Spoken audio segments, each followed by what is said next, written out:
हाँ तो बच्चों, अभी हमने पढ़ा नन्हा फनकार के कठिन शब्द और उसमें आए हुए थोड़े विलोम शब्द, कठिन शब्दों के अर्थ। अब जो कठिन शब्दों के अर्थ थे वो मैंने मिटा दिए। अब हम क्या करेंगे, जो शब्द हैं उनका वाक्य में प्रयोग कैसे करेंगे, अब हम इन वाक्यों में देखेंगे और फिर आप भी इसी तरह से देख देख कर वाक्यों को बनाने की कोशिश करेंगे। फनकार, बेटा मेले होते हैं, चैती का मेला होता है आपके काशीपुर में है, और दिवाली का मेला होता है, दशहरे का मेला होता है, होली का मेला होता है, ईदगाह में मेला लगता है, 15 अगस्त में मेला लगता है, 26 जनवरी में मेला लगता है। तो उसमें जिस तरह से आप देखते हो कई तरह के फनकार आते हैं। जैसे आप देखते हैं सिलबट्टा बनाने वाले लोग सुंदर सुंदर सिलबट्टे बनाते हैं, मूर्ति बनाने वाले मूर्ति बनाते हैं, वो भी क्या है, एक तरह के फनकार कहलाते हैं। तो ऐसे ही हमने एक छोटा वाक्य बना दिया कि मेले में कौन आता है, मेले में फनकार आते हैं। शब्द आ गया फनकार और यहाँ पे हमने प्रयोग कर दिया फनकार। अधबनी, जैसे हम कोई ड्राइंग बनाते हैं, आधी बना के छोड़ जाते हैं, वो हो गई अधबनी। कोई हमने क्ले से कोई खिलौना बनाया, आधा छोड़ दिया, वो अधबना हो गया।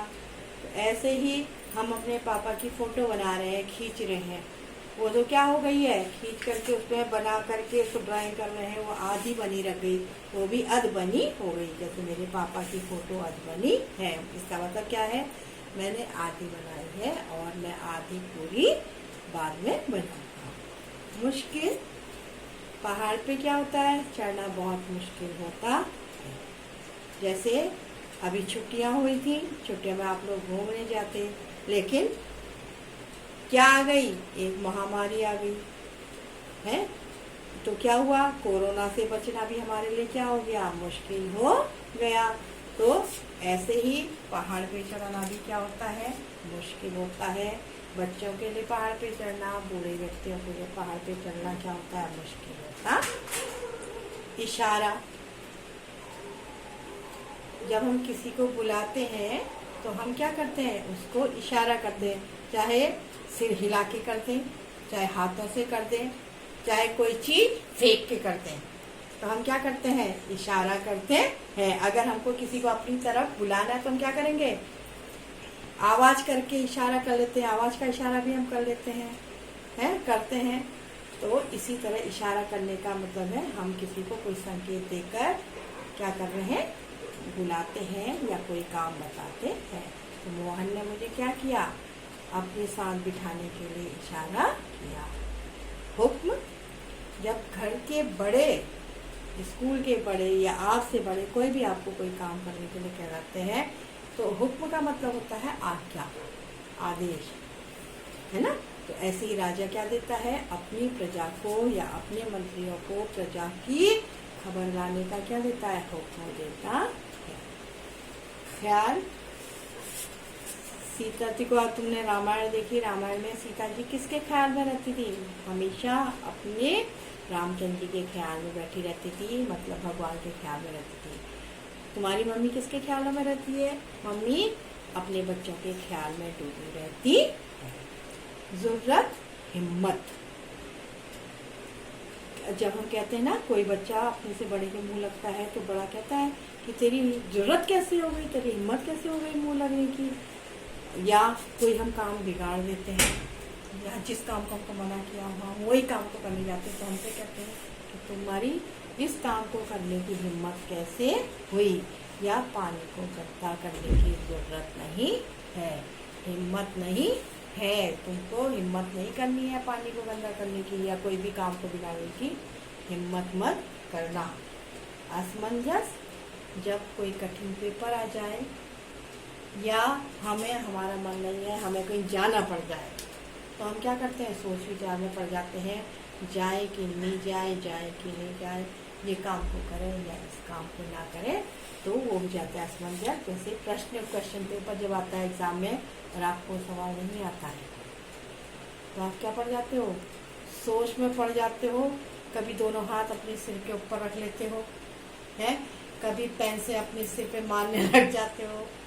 तो ये है असमंजस, मतलब परेशान सा हो जाना। आहिस्ता धीरे धीरे किसी चीज को, किसी काम को करने की बहुत हड़बड़ी ना करना, बहुत जल्दीबाजी ना करना, आहिस्ता करना, आराम आराम से किसी काम को करना, भागो मत, मतलब जल्दीबाजी में मत चलो, गिर जाओगे, ठोकर लग जाएगी। इसलिए कैसे चलो, रास्ते में जब चलते हो तो आहिस्ता आहिस्ता चलो। त्योरियां, मम्मी पापा की त्योरियां कब चढ़ती हैं? जब आपका क्या आ जाता है, रिजल्ट आ जाता है और आपके अच्छे नंबर नहीं आते।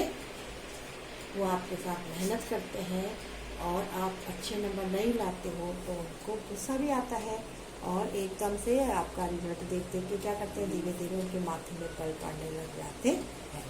या कोई बच्चा बार बार रोता है, रोता रोता कहना नहीं सुनता है, रोता ही जाता है, चुप नहीं होता, तो भी मम्मी पापा के माथे पे क्या हो जाती है, त्योरियां पड़ जाती। कौतूहल, जब हमारा कोई बहुत पुराना साथी हमसे मिलने आता है तो हम क्या होते हैं, बहुत खुश हो जाते हैं, उत्सुक हो जाते हैं, उससे मिलने के लिए बेचैन हो जाते हैं, परेशान हो जाते हैं। दैट इज कॉल्ड कौतूहल। बहुत जिज्ञासु हो जाते हैं हम, मतलब परेशान सा होकर सोचते हैं, कौतूहल हो जाता है हमारे दिल दिमाग में कि हमें क्या करना है, हमें अपने मित्र से मिलना है। स्कूल खोलने के लिए हमें क्या है, कौतूहल है, नई किताबें लाने का हमें कौतूहल है, नए दोस्तों से मिलने का हमें क्या रहता है, कौतूहल रहता है। संगतराज बताया था, जब केशव क्या हुआ, राजा से मिला और जो बाकी लोग बैठे थे वहाँ पे, जो पत्थरों पे कलाकृतियों को उकेर रहे थे, वो सारे संगतराज थे। राजा से मिलने के बाद वो कहाँ चला गया था, वो बाकी संगतराजों के पास जाकर बैठ गया था जो पत्थर पे कलाकृतियों को बना रहे थे। क्यों गया था, क्योंकि उसे उनके साथ बात करनी थी और संगतराज भी क्या सोच रहे थे कि केशव आएगा और हमको बताएगा कि उसने राजा से क्या बात की थी, क्योंकि केशव के पिताजी भी एक क्या थे, संगतराज थे। प्रसिद्ध, प्रसिद्ध कब होते हैं हम, जब हम कोई अच्छा काम करते हैं, कोई अच्छी जगह देखते हैं, अच्छी चीज बनाते हैं, तो वो सारी चीजें क्या हो जाती हैं, सारी दुनिया में प्रसिद्ध हो जाती हैं। जैसे आपका क्या होता है, आपके देश का योगा क्या हो गया है, विश्व प्रसिद्ध हो गया है, हो गया है। रामदेव जी क्या हो गए हैं, योगा के विश्व प्रसिद्ध गुरु हो गए हैं, प्रसिद्ध हो गए हैं योगा में वो है। ताजमहल बहुत खूबसूरत मूर्ति है, इसलिए प्रसिद्ध है। कुतुब मीनार बहुत ऊंची है, इमारत है, प्रसिद्ध है। लाल किला प्रसिद्ध है। तो इस तरह से कुछ जगहें, कुछ चीजें, कुछ व्यक्ति क्या होते हैं, अपने अपने अच्छे कामों से या अपनी सुंदरता के कारण क्या हो जाते हैं, प्रसिद्ध हो जाते हैं। उसी में से हमने एक छोटा सा वाक्य बना दिया कि ताजमहल क्या है, बहुत प्रसिद्ध इमारत है। इस तरह से मैंने आपको ये वाक्य दिखाए। अब आप क्या कर सकते हैं, इन वाक्यों के आधार पर अपने मन से, जरूरी नहीं आप यही वाक्य लिखो, आप किसी भी टॉपिक को लेके, किसी भी वाक्य को लेके क्या कर सकते हो, ये शब्दों का प्रयोग करके अपने मन से वाक्य बना सकते